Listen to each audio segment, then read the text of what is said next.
Hello friends, जागरणजोश.com के इस video में आप सभी का स्वागत है। मैं हूं सैयद सोबान। आज के इस वीडियो में हम जानेंगे कि आज के करंट अफेयर से क्या कुछ सवाल बनाए जा सकते हैं, उनके सही जवाब क्या होंगे और साथ ही साथ उनसे रिलेटेड कुछ की फैक्ट्स के बारे में भी बात करेंगे। साथ ही साथ इस वीडियो के एंड में आपको एक सवाल देंगे जिसका जवाब आपको हमें कमेंट बॉक्स में लिख कर देना होगा। तो चलिए शुरू करते हैं पहले सवाल के साथ। विश्व पृथ्वी दिवस निम्न में से किस दिन मनाया जाता है? इसका सही जवाब ऑप्शन सी 22 अप्रैल। तो दोस्तों आपको बता दें कि 22 अप्रैल को विश्व भर में विश्व पृथ्वी दिवस मनाया जाता है, जिसको कहा जाता है अंग्रेजी में वर्ल्ड अर्थ डे। तो साल 2021 की बात कर रहे हैं हम, तो यहाँ पर हमने आपको मेंशन करके बता दिया है पृथ्वी को संरक्षण प्रदान करने के लिए और सारी दुनिया से इसमें सहयोग और समर्थन करने के लिए पृथ्वी दिवस मनाया जाता है। इस दिन पर्यावरण संरक्षण और पृथ्वी को बचाने का संकल्प लिया जाता है। पृथ्वी दिवस का जो मुख्य उद्देश्य होता है वो ये है कि पर्यावरण संरक्षण के प्रति लोगों को जागरूक बनाया जाए। बढ़ते हैं अगले सवाल की तरफ। तो सवाल यह है कि ऊर्जा रूपांतरण सूचकांक की रिपोर्ट के मुताबिक 115 देशों की लिस्ट में कौन सा देश प्रथम स्थान पर रहा है? इसका सही जवाब ऑप्शन डी स्वीडन। तो दोस्तों आपको बता दें, भारत ऊर्जा रूपांतरण सूचकांक में 115 देशों की सूची में 87वें स्थान पर कौन है? भारत है। और ये सूचकांक विभिन्न पहलुओं के आधार पर देशों की ऊर्जा प्रणालियों के वर्तमान प्रदर्शन की पर नजर रखते हुए जारी किया गया है। और सूचकांक में शीर्ष 10 देशों में पश्चिमी और उत्तर यूरोप के देश मौजूद हैं और सूची में स्वीडन, जैसा कि मैंने आपको बताया, पहले स्थान पर है, जबकि जो नॉर्वे है और यूरोप क्रमशः दूसरे और तीसरे स्थान पर है। अब बढ़ते हैं अगले सवाल की तरफ, लेकिन उससे पहले एक सूचना। हमारी वेबसाइट जागरणजोश.com पर अगर आप करंट अफेयर्स पढ़ना चाहते हैं तो आपको अपने ब्राउजर में टाइप करना है www.jagranjosh.com, जिसके बाद आपको हमारी वेबसाइट का होम पेज नजर आएगा। इसके बाद आपको करंट अफेयर्स के टैब पर जाना है।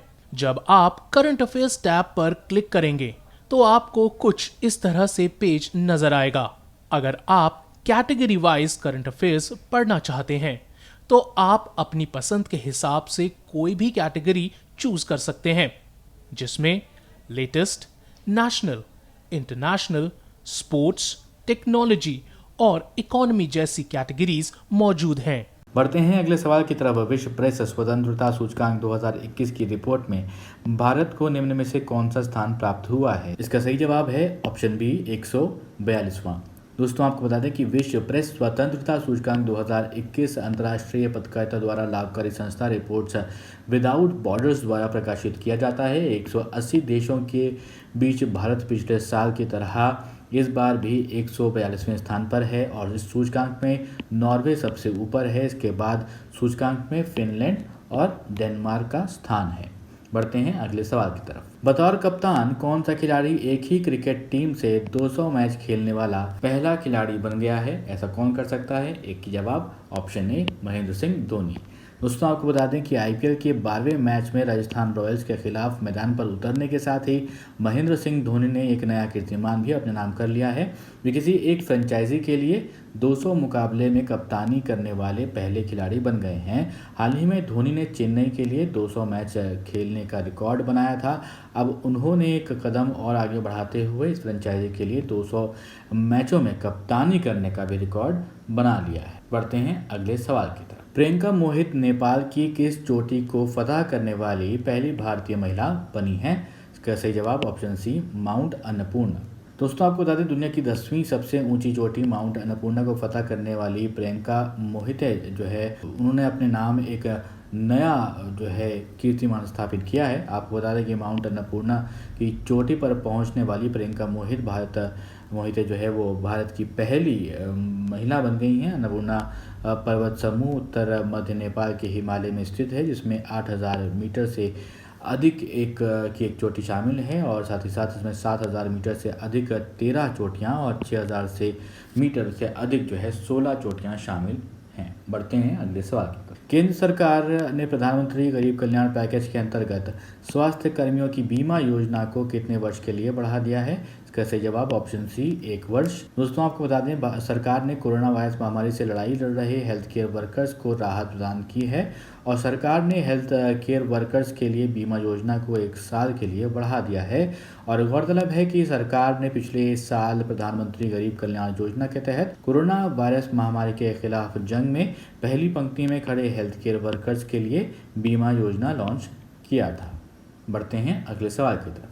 सवाल है कि हाल ही में किस राज्य सरकार ने वर्ष 2021 और 22 के लिए जगन्ना विद्या दिवेना योजना के तहत 672 करोड़ रुपए की पहली किश्त जारी की है। इसका सही जवाब ऑप्शन डी आंध्र प्रदेश। दोस्तों आपको बता दें आंध्र प्रदेश के मुख्यमंत्री YS जगनमोहन रेड्डी ने हाल ही में वर्ष 2021 और 22 के लिए जगन्ना विद्या दिवेना योजना के तहत 672 करोड़ की पहली किश्त जारी की है। इसमें 10.88 लाख स्टूडेंट्स की फीस प्रतिपूर्ति की जाएगी और अब तक जो है कुल 4,879 करोड़ रुपए जगन्ना विद्या दिवेना योजना के तहत वितरित किए जा चुके हैं। जगन्नाथ विद्या दिवेना योजना का मुख्य उद्देश्य उन सभी को छात्रवृत्ति प्रदान करना यानी कि स्कॉलरशिप प्रदान करना है जो वित्तीय बोझ के कारण अपनी फीस का भुगतान करने में सक्षम नहीं है। बढ़ते हैं अगले सवाल की तरफ। तो वो सवाल जिसका जवाब हमने आपसे पिछले वीडियो में पूछा था, बहुत आसान सा सवाल था, सवाल में ही जवाब था और इसका सही जवाब है रूस। तो आपको बता दें कि रूस की अंतरिक्ष एजेंसी रोसकॉस्मोस इसी वर्ष अक्टूबर माह में अपने लूनर 25 मिशन को लॉन्च करने की योजना बना रही है और रूस का लूनर लैंडिंग मिशन लूनर 25 चंद्रमा की सतह के नीचे जमी बर्फ का अध्ययन करेगा, जिसे भविष्य में अंतरिक्ष यात्रियों द्वारा एक संसाधन के रूप में प्रयोग किया जा सकेगा। तो अब वो सवाल जिसका जवाब आपको हमें कमेंट बॉक्स में लिखकर बताना है। सवाल है केंद्रीय मंत्रिमंडल ने हाल ही में भारत के व्यापार उपचार महानिदेशक और किस देश के व्यापार एवं शुल्क आयोग के बीच हस्ताक्षरित समझौता ज्ञापन को मंजूरी दे दी है। आपके ऑप्शंस हैं बांग्लादेश, नेपाल, चीन या फिर रूस। आप अपने जवाब हमें कमेंट बॉक्स में लिखकर बताएं। ये वीडियो पसंद आया हो तो इस वीडियो को लाइक करें, इस वीडियो को ज़रूर शेयर करें अपने दोस्तों के साथ भी। और अभी तक आपने हमारे चैनल को सब्सक्राइब नहीं किया है तो ज़रूर सब्सक्राइब करें और देखते रहें जागरणजोश.com।